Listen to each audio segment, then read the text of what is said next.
विक्रांत, आता तू मला परत तेच सांगणार आहेस ना? हे मी तुला आत्ता सांगत नाहीये, फार आधीपासून मी तुला हेच सांगत आलेले. यातनं बाहेर पड, यात अडकू नकोस. पण तू आता मी काय करू? माझ्या मनाविरुद्ध नाही वागू शकत आता मी. अरे पण म्हणून तू त्या ईशाला इथे आणून ठेवणार आहेस? विक्रांत, अरे खर्चानं कसं पटेल हे? पण आता त्या मुलीमध्ये अशी काही जादू आहे ना, जी मला सगळ्यांविरुद्ध लढायला शक्ती देते. अरे विक्रांत, पण हा विचार कर ना, तू तू कुणाविरुद्ध लढतोयस? आपल्याच माणसांविरुद्ध. आणि काय मिळवणार आहेस तू यातनं? आता आपलीच माणसं परक्यासारखी वागतायत, त्याला मी काय करू शकतो? नाही नाही, दोष त्यांचा नाहीये, तुझा आहे. आता तू मला सांग, मोनिका प्रेग्नंट होती, तिला हे मूल नको होतं. माझ्या आग्रहामुळे हे मूल जन्माला आलंय, त्याला काय असं मी अनाथाश्रमात ठेवू? मी काही बोलूच शकत नाहीये, कारण तू काही ऐकतच नाहीयेस. बरं आता मला सांग, मोहन घरातनं निघून गेलेले, ही अतिशय भयंकर आणि फार फार वाईट गोष्ट घडलेली आहे. काका इतकं टोकाचं वागेल असं मला कधीच वाटलं नव्हतं. आता मी त्याला परत कधी आणणार आहे मला माहित नाहीये, पण मी त्याला आणणार हे नक्की. ओप्सो, त्या मला खूप खूप एकटं असल्यासारखं वाटतंय, आणि जिच्यासाठी मी करतोय तिला काही कळतही नाहीये, ती मला कशी साथ देणार आहे. तुला कोणी साथ देईल असे होप्सही ठेवू नकोस तू. आत्या, उद्या मानसी केव्हा येणार आहे? काही बोलली? नाही, माहित नाही. तिला येऊ नको म्हणून सांग, कारण मी मानसीच्या जागी साक्षी नावाची नवीन मुलगी अपॉइंट केली.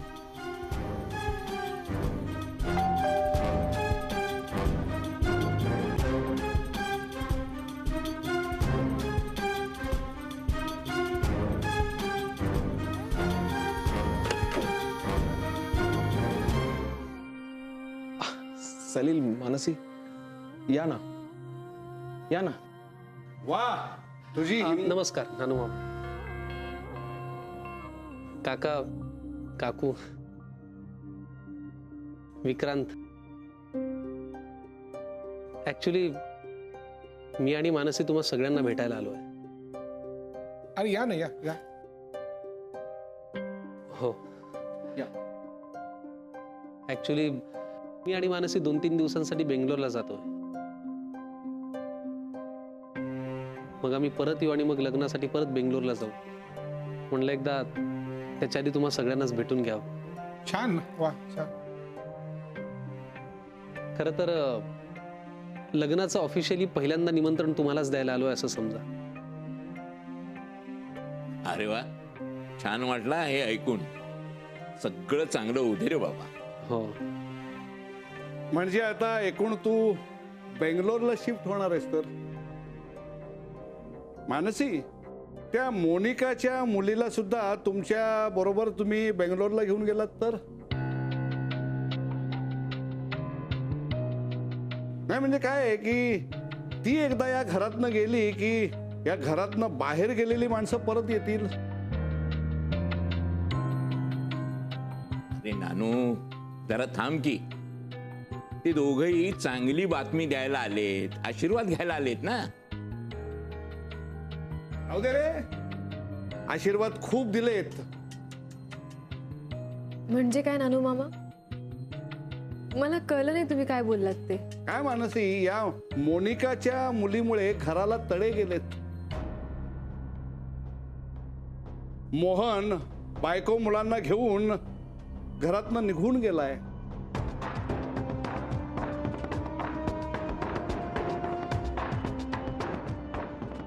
कायमचा, कळलं?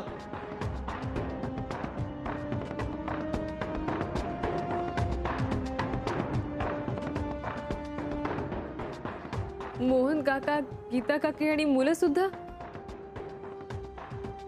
अरे नानू, काय बोलतोयस तू हे? ती दोघं बँगलोरला जायला निघालेत ना. ही वेळ आहे का हे सांगायची? हे बघ मानसी, तू काय टेन्शन घेऊ नको.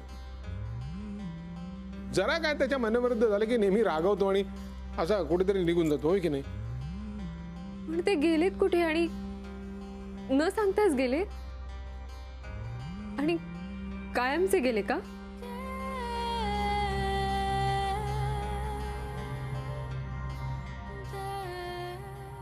पाहिलं, तिला उगाच टेन्शन आलं. ए मानसी, तू त्याचं काही मनावर घेऊ नकोस ग. तो असाच 2-3 दिवस कुठेतरी जातो. आम्हाला त्याची सवय झालेली. आता आम्ही फोन करतो ना त्याला. तुम्ही दोघंही बँगलोर छानपैकी एन्जॉय करा. हा,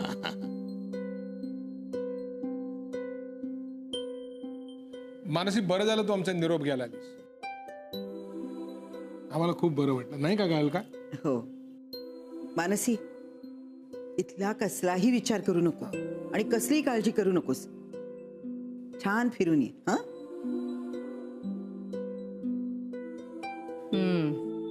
ऑल द बेस्ट. थँक्यू. आणि हो, आल्यानंतर परत एकदा लग्नाचं रीतसर आमंत्रण द्यायला आम्ही येऊच. चला येऊ आम्ही. हो सलील, आणि ही जर अशीच शांत शांत आणि गप्प विचार करत राहणार असेल तर हिला तिकडेच ठेव, तिथून सोडूच नकोस. चला येतो आम्ही. येतो काका.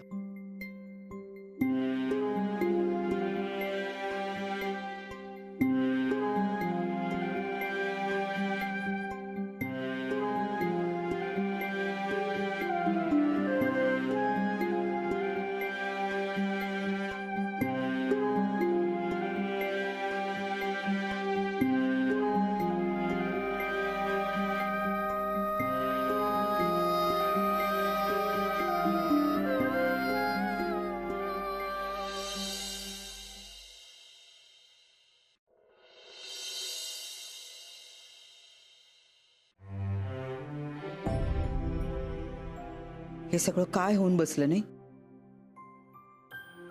एक एक करून या घरातली सगळी माणसं कमी व्हायला लागली.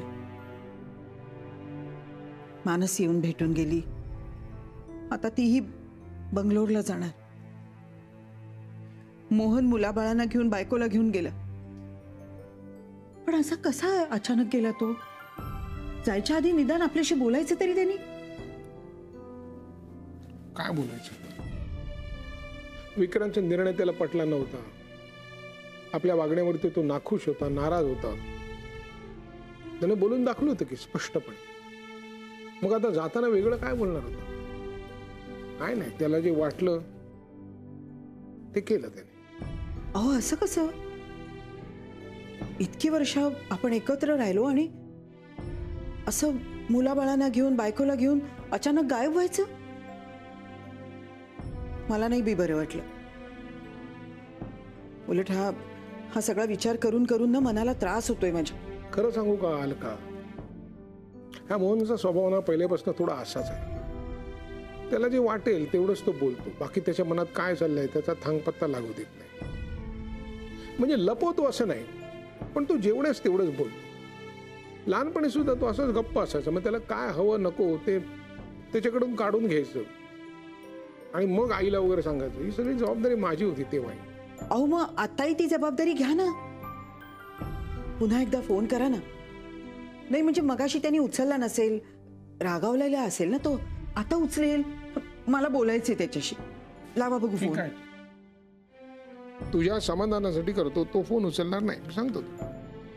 आज नाही ओळखत त्याला.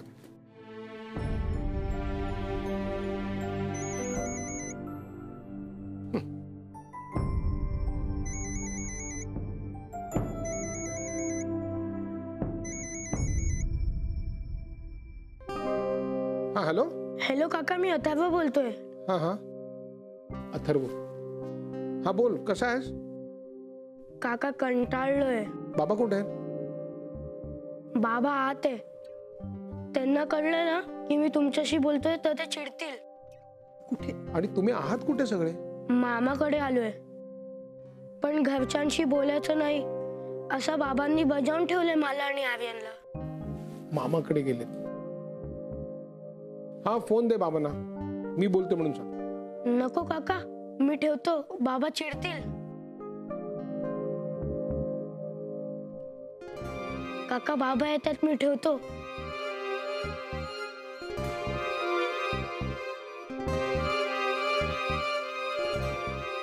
काय झालं?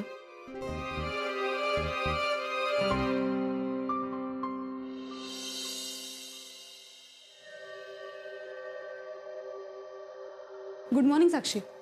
मॉर्निंग. साक्षी, मिसेस पवार म्हणून एक पेशंट आहे, त्यांना भेटून येशील का? मी कशाला? त्याचं काय आहे की ह्या अगोदर मानसी मॅम त्यांना भेटायच्या.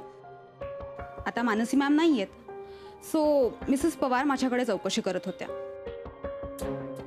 मी म्हणाले की आता साक्षी मॅडम आहेत, तर त्या म्हणाल्या की भेटायला पाठव म्हणून. सो जा. अच्छा, म्हणजे निर्मला मावशीने सांगितलंय का त्यांच्याकडे जायला की विक्रांत सर? नाही, त्यांनी नाही सांगितलंय, मीच सांगते. का? उगाच कशाला मी भेटायला जाऊ त्यांना? माझी तर साधी ओळख पण नाही. अगं मग होईल की ओळख, त्याचसाठी बोलावलंय. अगं पण ते माझं काम नाहीच आहे. मी फक्त माझं काम करेन. माझा प्रोफाईल हा टोटली डिफरंट आहे आणि मी इथे निर्मला मावशीला असिस्ट करायला आले. वेल, तसा तर मानसी मॅमचा सुद्धा सेमच प्रोफाईल होता, पण तरी सुद्धा त्या पर्सनली प्रत्येक पेशंटची चौकशी करायच्या. वेळ मिळाला की भेटून यायच्या. That's okay. पण कसं आहे ना सारिका, मी मानसी मॅडम नाहीये ना, सो विक्रांत सर आणि निर्मला मावशी सांगतील ना, मी तेच करेन.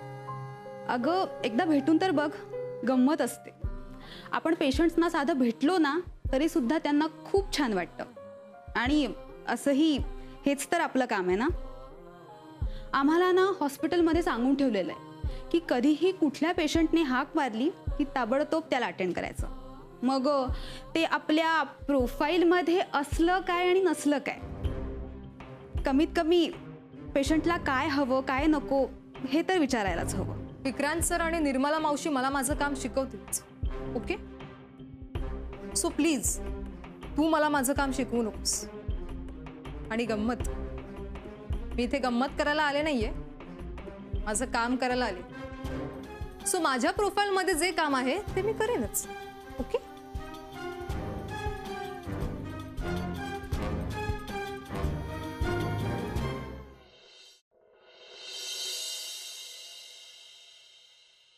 ओ नाही रडायचं बाबू, नाही रडायचं, नाही रडायचं. हां हां, आई आहे ना मोना. अगं जरा रडते, घेतेस का जरा हिला? आजोबा, तुम्ही माझं कितीही मन वळवण्याचा प्रयत्न केला तरी काम आणि करिअर सोडून मी हिच्याशी खेळत बसणार नाही. अगं पण तू चाललेस कुठे? तर रोज नव्याने सांगू का तुम्हाला? रोज कुठे जाते मी आजोबा? ऑफिसला, तिकडेच चालली आहे. काय झालं हो? काही नाही ग, ईशा रडते. मोनाला मी घ्यायला सांगितलं तर घेत नाही. जरा 2 मिनिटं घे ग हातात, शांत झाली की मग जा ना. तू मला का बोलतेस आजी? सलील आणि मानसी बरोबर जाऊ द्यायचं होतं ना तिला. आता ती नाही बसत माझ्याकडे शांत, मी काय करू? वा वा, काय पण उपाय सुचवलाय. बरीच आहेस ग, स्वतःला जबाबदारीतून मोकळं केलंयस आणि मनूवर सगळं ढकलायला बघतेस का? अगं तिला तिचं आयुष्य जगू दे. फार गोंधळून गेले बिचारी. कशाला प्राधान्य द्यायचं हेच तिला कळेन असं झालंय तुझ्यामुळे. तू स्वतःची जबाबदारी स्वतः उचलली असतीस ना तर एव्हाना ती लग्न करून गेली असती बँगलोरला. 1 मिनिट, आता तिकडेच गेले ना ती? मी आले त्या दोघांच्या मध्ये? आता ईशा नाही राहत माझ्याकडे शांत, तिला मानसीची सवय, त्याला मी काय करणार आहे? काय करू म्हणजे? तुझी तिला सवय होईल असं वाग. ओके, मी गोव्याला गेल्यावर काय करणार आहात तुम्ही दोघंही?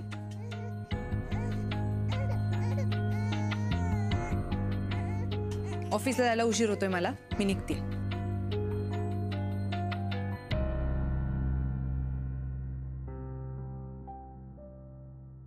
आपण ना काहीही करू शकत नाही या मुली पुढे.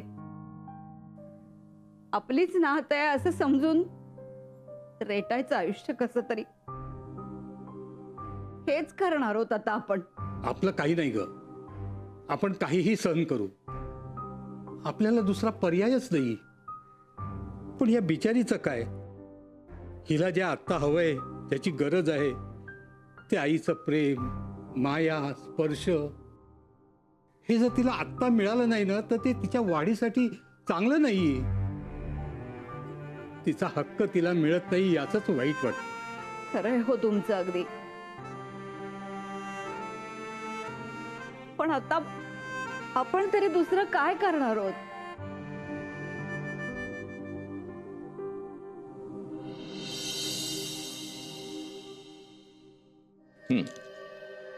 माई गोळी. काय रे बाबा, अशी किती दिवस या गोळ्या घ्यायच्या? आता फक्त 2 दिवस. हे बघ, निर्मलेचा हुकूम मी काही मोडू शकत नाही आणि तब्येतीच्या बाबतीत डॉक्टर जे काही सांगतील ना, ती आज्ञा मला शिरसावंदी आहे. हा, सावकाश.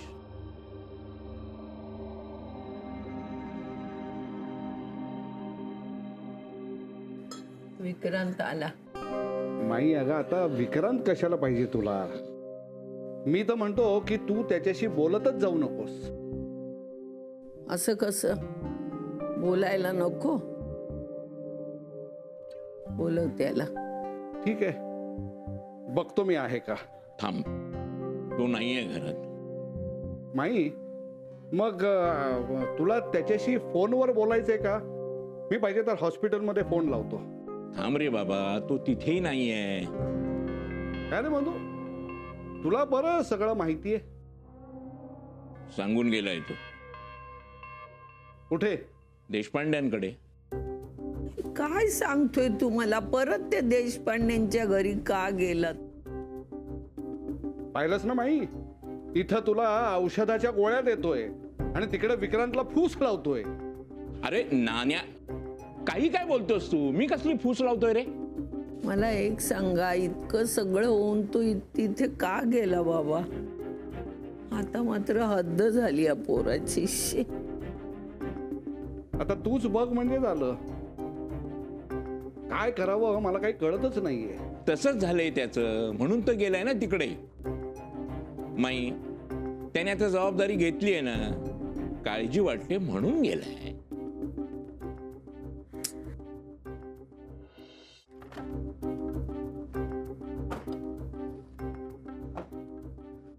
वेलकम.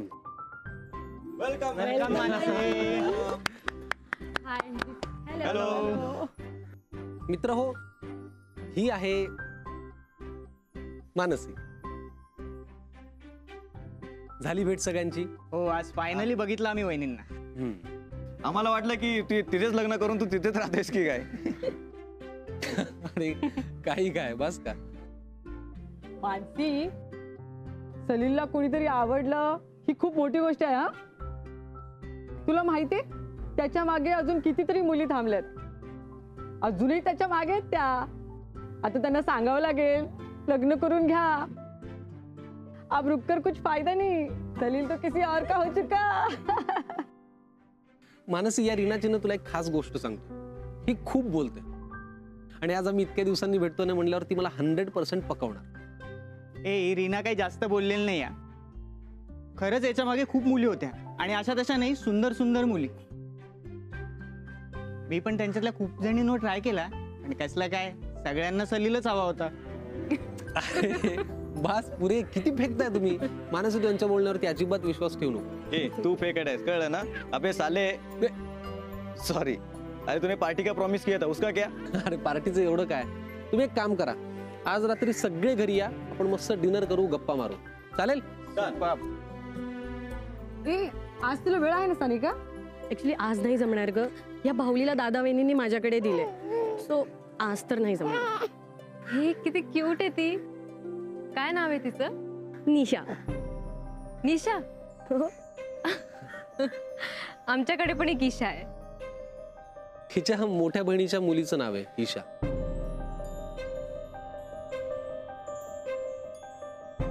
ईशा काय करत असेल?